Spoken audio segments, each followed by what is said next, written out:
살다 보니 참 유혹이라는 게 많습니다. 여러분은 이 유혹이라는 두 글자를 생각하면 어떤 것이 떠오르십니까? 하루라고 하는 삶 속에 우리는 이 유혹이라고 하는 이 두 글자의 관문에 늘 서게 됩니다.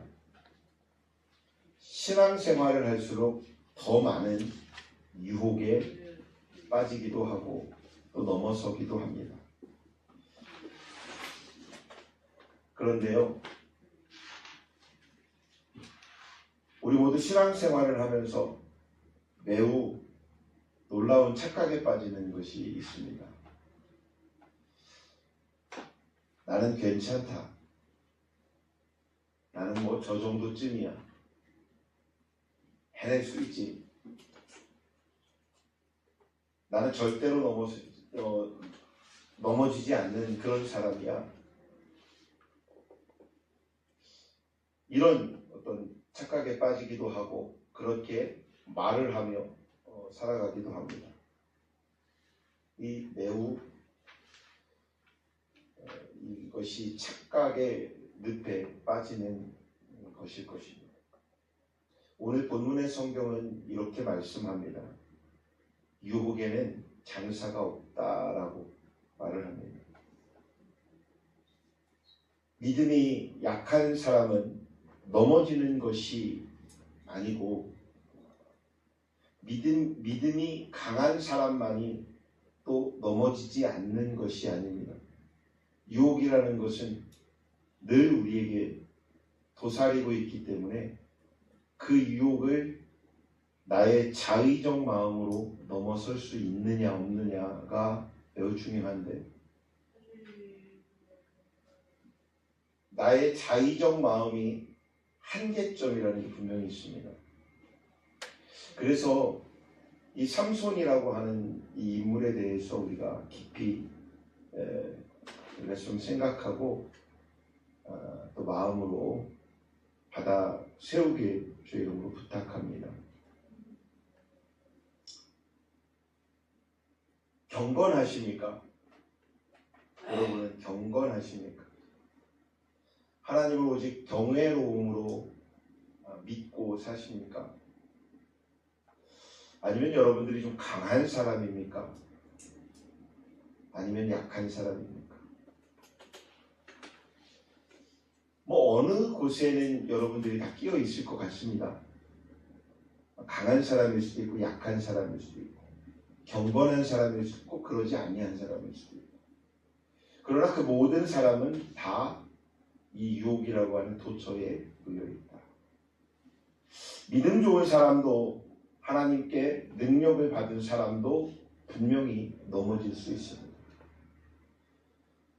뭐 요즘 유튜브가 이제 뭐 삶의 또 일원이 되다 보니까 많은 사건 사고가 노출이 되지요. 예전만 해도 뭐 언론에 뭐 물질로도 막기도 하고 어떤 뭐 권력으로 막기도 했지만 지금은 예전만 하지 못하게 또 좋은 세상이지요. 좋지 않은 것들이 오픈되고 알려질 수 있는 것. 그러다 보니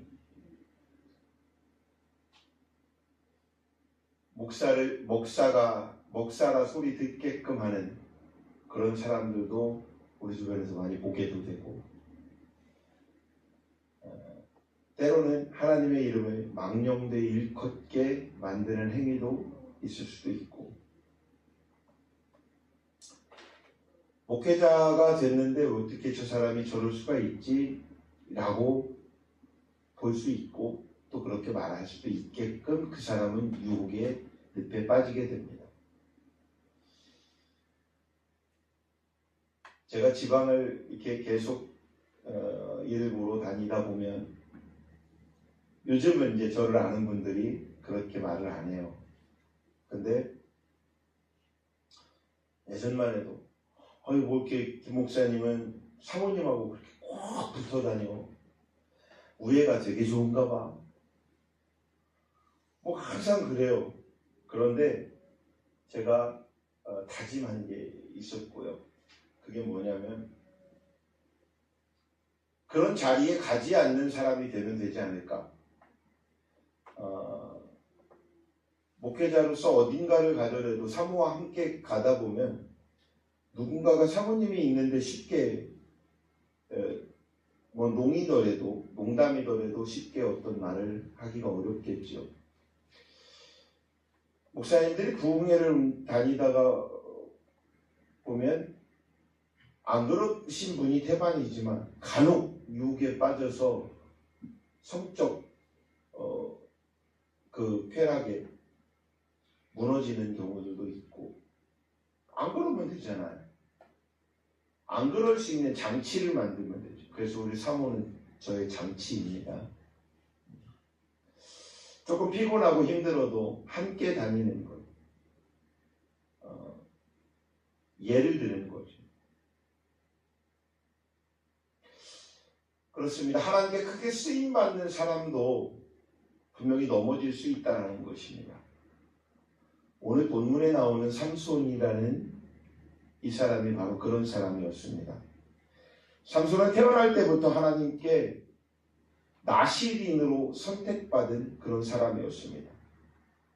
이 나실인이라고 하는 말은 히브리어의 나디르에서 나온 그런 말인데, 구별된 사람이다. 헌신하는 사람이다. 그래서 나실인이라는 사람으로 선택받은 사람은 많은 사람들에게 칭함을 받았던 그런 인물입니다.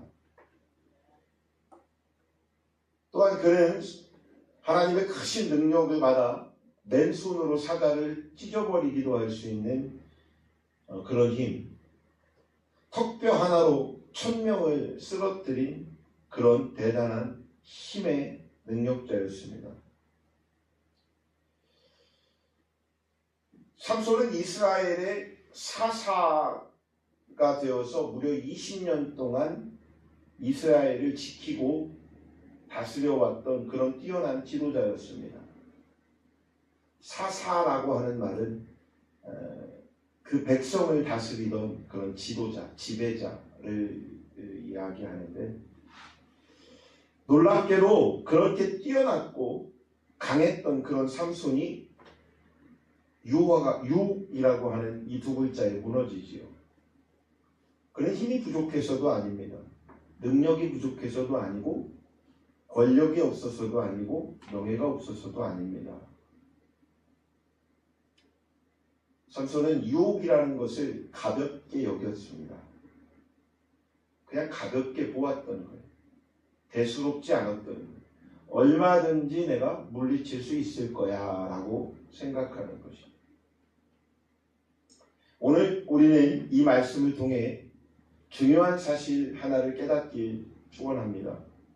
그것은 유혹을 이기는 사람은 강한 사람이 아니라 하나님과 늘 동행하는 사람이 그 유혹을 이길 수 있는 사람이라는 것입니다. 하나님은 분명히 우리에게 이렇게 말씀하십니다. 너희는 강해서 넘어지지 않는 것이 아니라 나를 붙들 때 넘어지지 않는다라고 말씀하십니다. 우리가 무너지지 않으려면 이것을 분명히 알고 기억하시길 바랍니다. 첫째는 마귀는 우리의 약점을 정확히 알고 있다는 것입니다. 그러면 우리가 알아야 한다는 것은 마귀가 나를 알고 있다는 것을 알아야 합니다. 그런데 마귀가 나를 알고 있다는 것을 우리는 잊고 삽니다. 마귀라는 자체를 잊고 살죠. 그렇죠. 마귀를 늘 생각하며 산다면 어떻게 살아가겠습니까?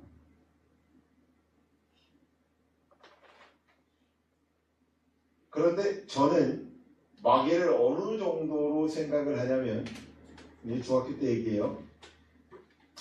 어느 정도로 생각하냐면, 중학교 2학년 때 기도하는 중에 귀신을 봤습니다. 이게 첫 번째 본 귀신이었는데, 처음에 섬뜩하더라고요. 깜짝 놀랐어요. 눈을 떴어요. 그게 이제 도곡기도원에서 기도할 때였는데 눈을 깜짝 떴어요. 왜냐하면 창문 밖에서 막 잡아먹을 듯이 이렇게 쳐다보고 막 이렇게 있는데 얼마나 놀랐던지 놀랐어요. 그 눈을 떴어요. 가만히 생각을 해봐서 기도도 못하고 이제 우리 학생의 아이를 붙잡고 제가 2학년 때 회장이었는데 붙잡고 한 30여 명의 아이를 이렇게 붙잡고 기도하는 막 기도를 하게 시켜놓고 가만히 생각을 해봤는데 아니 내가 여기서 눈을 뜨고 있는 게 쟤한테 지는 것 같은 거예요. 그러니까 이게 되게 좀 창피하잖아요. 내가 그래도 회장인데 내가 이거 뭘 하고 말하지를 못하잖아. 그래서 저거 이겨야 되겠는데 눈을 다시 감으면 보여요. 이걸 어떻게 하지? 하고 생각하다 보니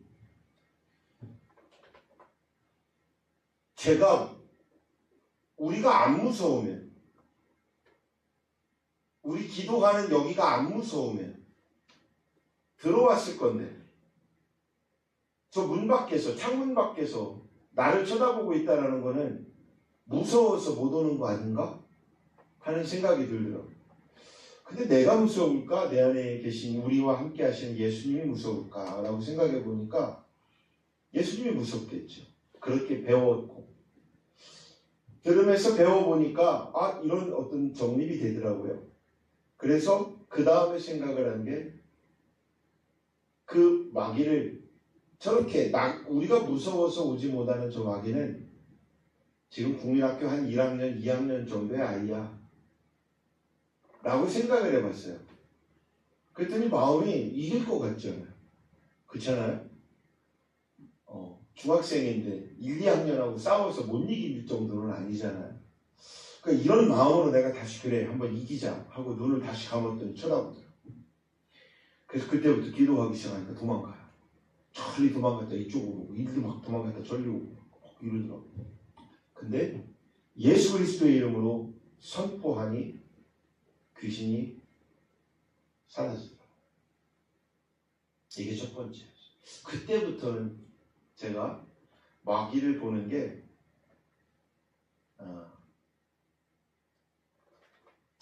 초등학교 저학년 아이의 그런 힘없는 모습으로 보고 생각을 합니다. 늘 우리가 마귀가 도처에 있어요. 우리가 알지 못하는 것이죠. 삼손에게도 이런 약점이 있었는데 그 약점을 마귀가 알고 있었지요. 삼손에게는 그 약점이 뭐였냐면 여자였습니다. 그러니까 성적 유혹에 굉장히 빠져 있었던 인물일 수 있는 거죠. 사사기 14장 1절로 가보면 삼손이 딥나에 내려가서 블레셋 사람의 딸들 중에서 한 여자를 보고라고 말씀합니다. 삼손은 여자를 만날 때마다 블레셋 여자를 선택합니다. 삼손의 문제는 여자를 만난 것보다 자신의 약점을 경계하지 않은 것입니다. 이 시대에는 권력이 있으니 그렇게 만날 수도 있었을 거예요. 일부 다처제의 그런 문화도 또 있을 수 있었고, 이 시대를 또 앞으로 가보면 어때요? 많은 하나님이 택한 인물들이 아내 이외에 또 취하는 그런 사건들도 있기도 합니다. 선택하여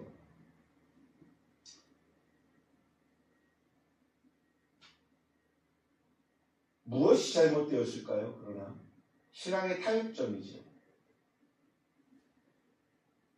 결국 삼손은 자신의 약점을 통해 드릴라에게 무너지고 맙니다. 이것은 초등학교 시절부터 주일학교 때부터 삼손에 대한 그 이야기는 무수히 많이 듣게 되고 드릴라는 나쁜 사람, 삼손은 그냥 드릴라에게 유혹에 빠졌던 사람. 아이고 한 번 실수가 그냥 그래 정도로 볼 것이 아니라는 것이죠. 그 유혹이라는 것은 도처에 늘 형성됩니다. 예수 믿는 사람은 술 먹으면 안 돼, 담배 피면 안 돼. 저는 반론하는 사람입니다. 예수 믿는 사람도 술 먹을 수 있고 담배 필 수도 있다. 왜? 그러면 이제 사람들 무슨 얘기야 목사님? 근데 전 세계를 놓고 대표적으로 술 먹지 않고 담배 태우지 않는 나라는 대한민국밖에 없습니다. 기독교인들이. 그럼 왜 다른 나라는 담배 피고 술 먹을까요? 괜찮으니까? 아니요. 깨닫지 못했으니까. 그러면 깨달았으니까 우리가 술, 담배를 안 하는 것이죠. 근데 이거에 대한 원천으로 가보면 술, 담배가 대한민국에서 왜 끊어졌느냐, 기독교인들한테 끊어졌느냐 보면 선지자들이 선교사님들이 초대 선교사들이 한국에 들어와서 한국 사람들을 봅니다. 그랬더니 한국 사람들이 뛰어난 거예요. 이렇게 열심히 일하는 사람이 없고 이렇게 착한 사람들이 없어요. 그 사람들이 참 괜찮은 사람들이야. 그래서 이 사람들에게 진짜 복음을 주고 싶은 거예요. 그래서 이 사람들한테 아침 일찍부터 복음을 전하러 나가다 보면 한 바퀴를 이렇게 둘러보잖아요. 이 집 갔다 저 집 갔다가 막 논밭으로 이렇게 다니다 보면 아침에 만났던 사람이 점심에 보면 조금 달라져 있고 저녁에 만나면 아침 만났던 사람이 아닌 것처럼 보입니다. 왜 그럴까요? 우리 한국에는 하루 종일 술 먹는 문화가 있었어요. 아침에 일찍 일어나면 또 무슨 말을 하면서 조반을 합니까? 조반하면서 해장해야 된다고 막걸리 한 사발을 먹고 시작을 합니다. 하루 조반을. 근데 일이 고되다 보니까 그 술 한 잔으로 하루를 버텨가는 힘이 됐었죠. 새참 때도 막걸리 한 잔을 먹게 되고. 근데 이게 한 잔만 먹겠습니까? 그러니까 술 기운으로 일을 하다 보니까 정말 열심히는 일을 하는데 능률이 안 일어나는 것이죠. 그래서 선교사들이 보며 이야기를 해줍니다. 이 성경에서 찾아서 너의 몸은 거룩한 성전이니 너의 몸을 거룩히 지키라. 성경은 말씀하니 너의 몸을 거룩히 지키기 위해서 술을 먹지 마십시오. 예수님을 만나는 사람이 술을 안 먹게 되니 이 사람이 맨정신으로 일을 하게 되잖아요. 일을 2배로 잘할까요? 3배로 잘할까요? 몇 배로 잘하게 됩니다. 결과물이 나오는 것입니다. 담배? 우리 한국 선교사들의 초대 모습을 보면요. 이런 사진도 있어요. 시가를 가지고 와서 시가를 물은 목사님도 있어요. 선교사들도 있기도 하고. 한국에 왔더니 곰방대라고 하는 긴 그 담배 기억들 하시죠? 이 곰방대를 물고 사진을 찍은 선교사도 있더라고요. 전국을 다녀보니까. 근데 그분들이 왜 담배 피지 말라고 했을까? 그것은 자기들의 담배는 그래도 이렇게 검증이 됐는데 선교를 다니다 보니까 꼭 이 한국의 담배는 마약 같은 거예요. 왜냐? 그냥 밭에서 저 시골에 살 때도 그랬어요. 밭에 담배 나무가 있어요. 그 수수깡 같이 생겼더라고요. 거기 그거를 재배해가지고 말려요. 길거리에서 말린 다음에 바짝 말리면 그거를 건조시켜가지고 그거를 빠잖아요. 그래서 막 가루를 만들어서 그 자리에서 그걸 갖다가 종이에 신문지에다 이렇게 말아요. 침 발라갖고. 어르신들이 그러죠. 침 발라서 말아갖고 그거를 담배를 태워요. 그러니까 그걸 갖다가 곰방울에다 넣는 거예요. 얼마나 독할까요? 그거 하나를 먹는 그 모습을 보니 저거는 마약을 먹는 것 같은 것처럼 대마초 태우는 것처럼 여겼을 것입니다. 그러다 보니 선교사들이 그러면 안 돼. 너의 몸은 거룩한 성전이야. 지켜야 되니 그걸 끊어. 라고 말을 해줍니다. 그러다 보니까 술, 담배를 안 하다 보니까 환각 상태도 덜해지고 그러다 보니까 사람들이 그 시간에 그 취하는 시간에 더 열심히 일을 하다 보니 결과물이 많아져서 그런 부흥성장의 역할을 하게 되죠. 그러다 보니 우리 스스로가 기독교인이 담배를 태우면 안 된다, 술을 먹으면 안 된다라는 그 점을 만들어 놨죠. 그렇기 때문에 담배를 태워도 됩니다라고 말을 하는 게 아닙니다. 깨닫지 못해서 담배를 태우는 것이죠. 그것은 죄성으로 갖고 있느냐 아니냐의 문제이긴 하지만 죄가 아니라 나의 습관적으로 어떤 습관이 잘못된 걸 고칠 수 있잖아요. 그죠?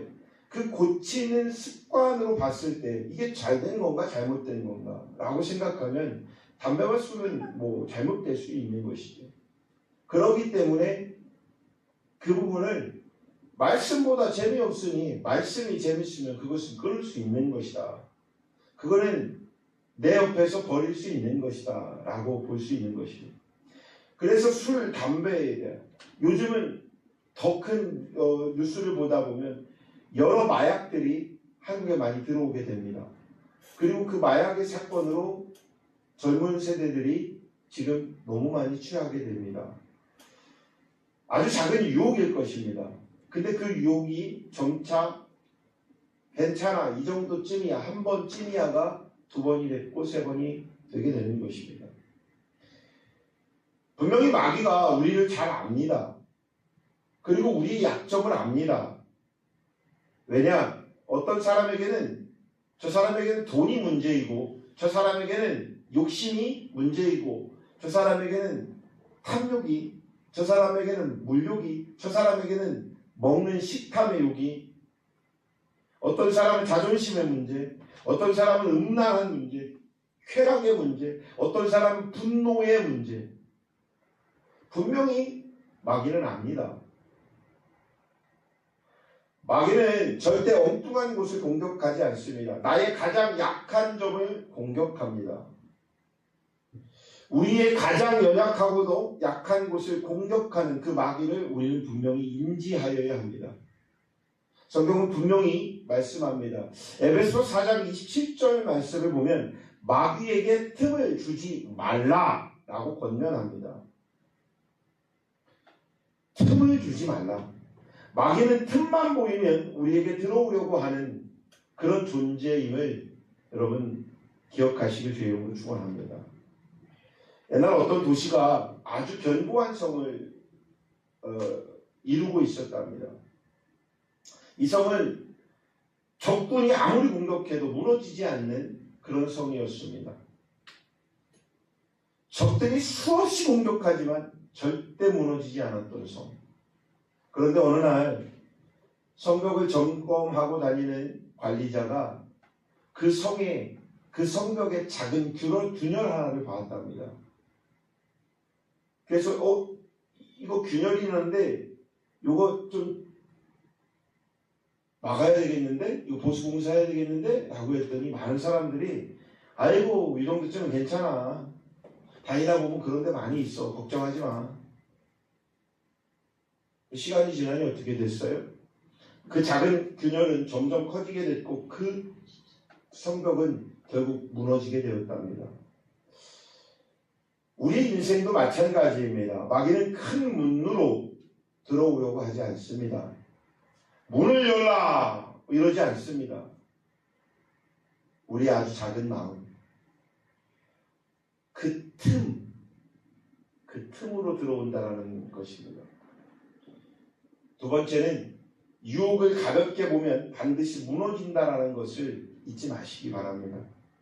삼손의 가장 큰 문제는 자신의 힘을 믿었다라는 것입니다. 교만이지요. 거만함이지요. 삼손은 늘 이렇게 생각했습니다. 그래, 나는 강하잖아.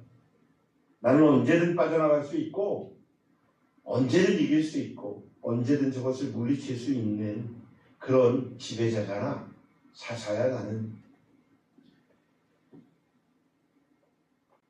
드릴라의 유혹을 계속 장난처럼 여겼습니다. 너 정도쯤이야. 그러나 결국 가장 중요한 머리카락의 비밀을 말하고 말지요. 그 결과는 너무나도 비참했습니다. 삼손은 붙잡혔고 그로 인해서 눈이 뽑혔고 감옥에서 맷돌을 돌리는 노예의 신세로 전락하게 됩니다. 그리고 사람들의 그런 구경거리가 되는 그런 참혹한 비참의 인물이 되었습니다. 본문의 25절 말씀을 보면 삼손을 불러다가 우리를 위하여 제주를 뿌리게 하자. 아주 매우 농락하는 것이죠. 이스라엘을 구원하던 그런 사사가 사람들의 장난감이 되어버린 것입니다. 이것이 유혹의 결과물인 것입니다. 1912년 세계에서 가장 큰 배가 만들어졌지요. 영화로도 나왔던 타이타닉이라고 하는 거대한 배였습니다. 사람들은 이 배를 이렇게 말했습니다. 이 배는 절대 가라앉지 않는 배다. 그 배에 탄 사람들도 선장도 그거를 만들었던 제작자도 이 배는 어떠한 상황 속에도 절대 침몰하지 않는 그런 배이다. 그러나 그 거대한 배가 빙산 하나에 부딪히게 됐고 침몰하게 됩니다. 문제는 빙산의 부딪힘이 아닌 그들의 교만이 문제였던 것입니다. 삼손도 똑같았습니다. 나는 강하다. 나는 무엇이든지 이길 수 있다. 그러나 그런 교만함이 그의 인생을 침몰시켜 버렸다는 것이죠. 사랑하는 성도 여러분, 유혹을 이길 수 있다고 생각하는 순간 이미 여러분은 위험에 빠질 수 있다는 것을 잊지 마시기 바랍니다. 그렇다면 세 번째는 위험에 빠졌을지라도 우리가 이것을 또 알고 있어야 돼요. 하나님은 결코 우리를 버리지 않는 분이라는 것입니다. 이것을 기억하시기 바랍니다. 오늘 본문에서 가장 감동적인 장면이 하나 나옵니다. 눈이 뽑히고 모든 것을 잃은 삼손이 처음으로 하나님께 고백합니다. 기도합니다. 사사기 16장 28절에 보면 주 여호와여 구하옵나니 나를 생각하옵소서. 놀라운 사실이 있습니다. 삼손은 평생 하나님을 찾지 않았습니다. 찾을 이유가 없었습니다. 하나님이 나를 선택하여 세운 자였기 때문에, 하나님이 분명히 일하실 거기 때문에, 나를 도우실 거기 때문에, 나를 책임지실 거기 때문에. 그러나 인생이 무너진 후 처음으로 하나님을 찾지요. 놀랍게도 하나님은 그 기도를 들으셨고, 기도를 들으신 하나님은 삼손에게 마지막 힘을 내어주셨습니다. 삼손은 하나님께 마지막 힘을 얻고 블레셋 신전의 두 기둥을 무너뜨립니다.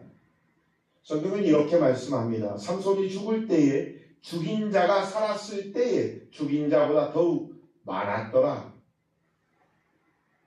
이것은 하나님의 회복의 은혜인 것입니다. 할렐루야. 사람들은 삼손을 조롱했지만 블레셋은 삼손을 버렸다라는 것이죠. 그러나 하나님은 삼손을 버리지 않으셨고, 그렇게 유혹의 늪에 빠졌을지라도 그 고통과 고난을 그러므로 받고 있을지라도 하나님은 귀 기울여 삼손의 소리를 들어주셨다는 것. 마지막까지 삼손의 소리를 귀 기울여 듣고 그를 사용하셨다는 것.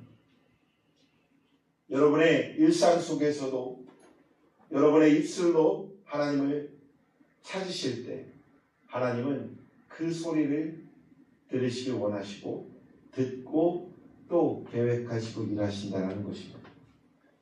이 말씀을 통해 사랑하는 여러분들은 예수님을 바라보시길 주의 이름으로 축복합니다. 삼손은 마지막에 두 기둥 사이에 자신의 생명을 내어주며 원수를 무너뜨리지요. 이 장면을 통하여 위대한 구원을 예표하고 있음을 기억하고 그 예표이신 바로 예수 그리스도를 기억하시기 바랍니다. 예수님께서도 조롱당하셨습니다. 예수님께서도 붙잡히셨고요. 예수님께서 고난을 당하셨습니다. 그리고 십자가에서 자신의 생명을 내어주셨습니다. 그러나 예수님의 그 죽음은 결코 패배가 아니었습니다. 십자가를 통해 죄와 사탄의 권세를 무너뜨리신 크신 능력의 이루심의 사건입니다. 삼손은 블레셋 신전을 무너뜨렸지만 예수님은 죄와 죽음의 권세를 무너뜨리신 그런 분이심을 기억하시길 주의 이름으로 축원합니다. 유혹을 이기는 길이 분명히 있습니다. 간단합니다. 매우 쉽습니다. 그것은 쉬지 말고 기도하는 것입니다. 기도한다라는 것은, 대화한다라는 것은 내 옆에 누군가가 있기 때문에 대화하잖아요. 그렇죠? 기도한다라는 것이 그렇습니다. 내 옆에 하나님이 계시기에 내가 그분께 기도하는 것입니다. 이 권세와 권능을 누가 주셨느냐? 예수님이 주셨잖아요. 그 어떻게 주셨느냐? 기도는 도대체 어떻게 하는 거예요? 하고 제자가 묻습니다. 기도? 그러면서 주기도문을 가르쳐 주시죠. 그 주기도문을 들어보니까 나의 하루의 모든 일상을 기도하라는 그 기도문을 듣고 보니까 그거를 요약해서 정리하고 모아놨지만 이것을 풀어보면 내 인생의 삶이 다 기도여야 한다는 것입니다. 거기에는 감사도 있고 회개도 있고 바램도 있고 선포도 있고.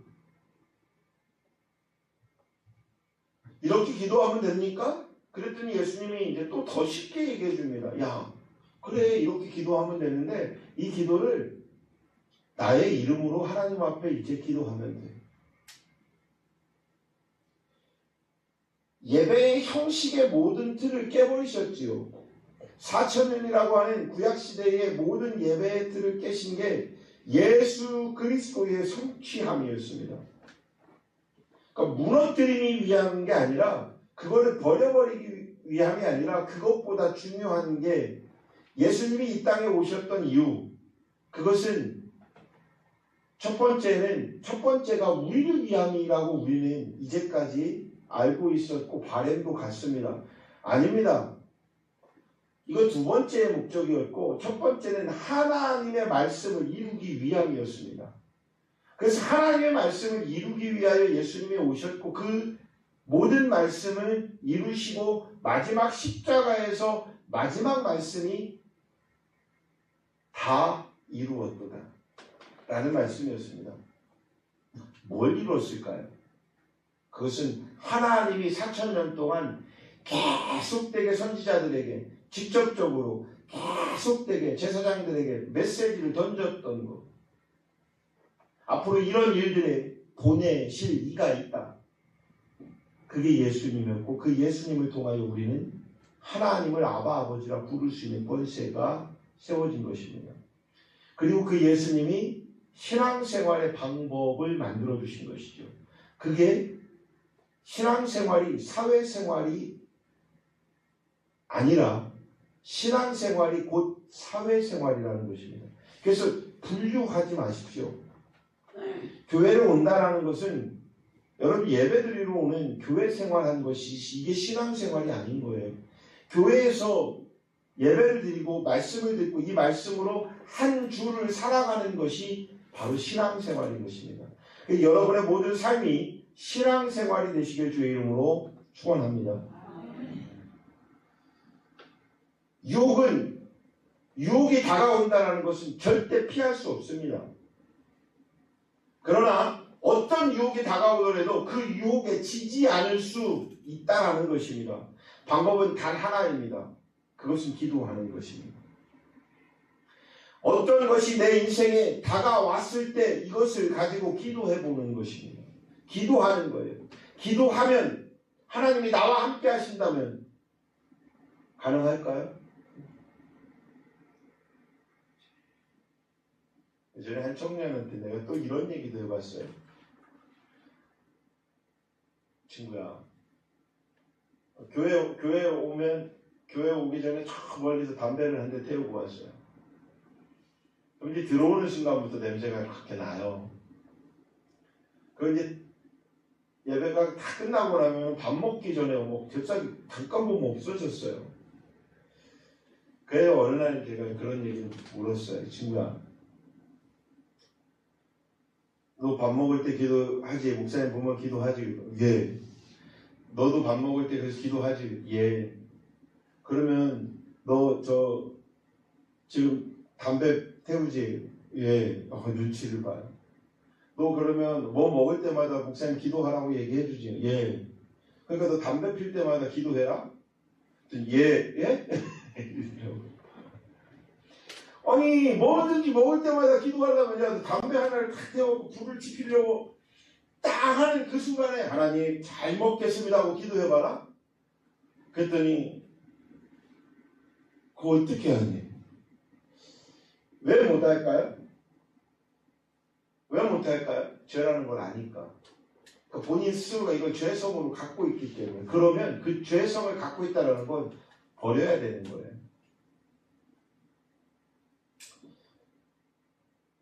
예수님도 시험을 받으실 때 기도로 이기셨던 분입니다.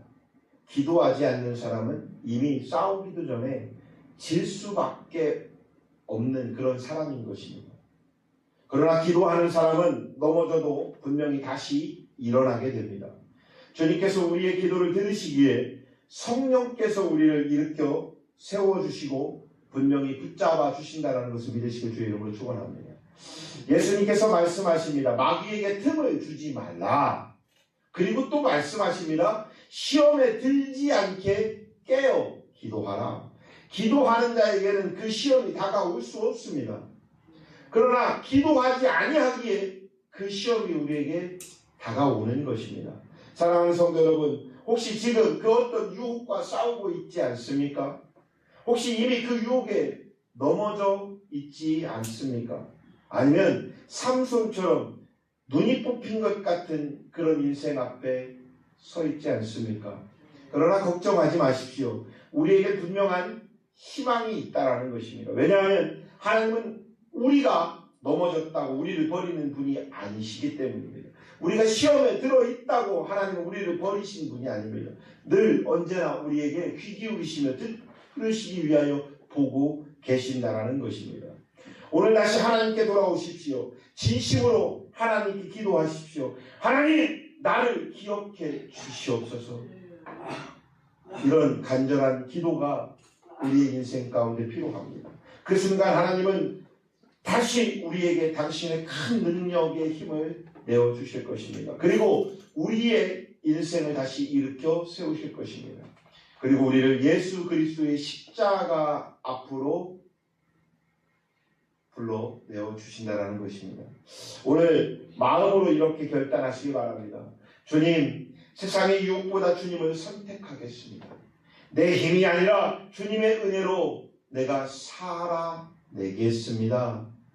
이렇게 결단하는 모든 성도들이 되시길 주의 이름으로 축원합니다. 하나님의 크신 은혜가 그런 여러분에게 임하실 줄로 믿습니다. 기도하겠습니다.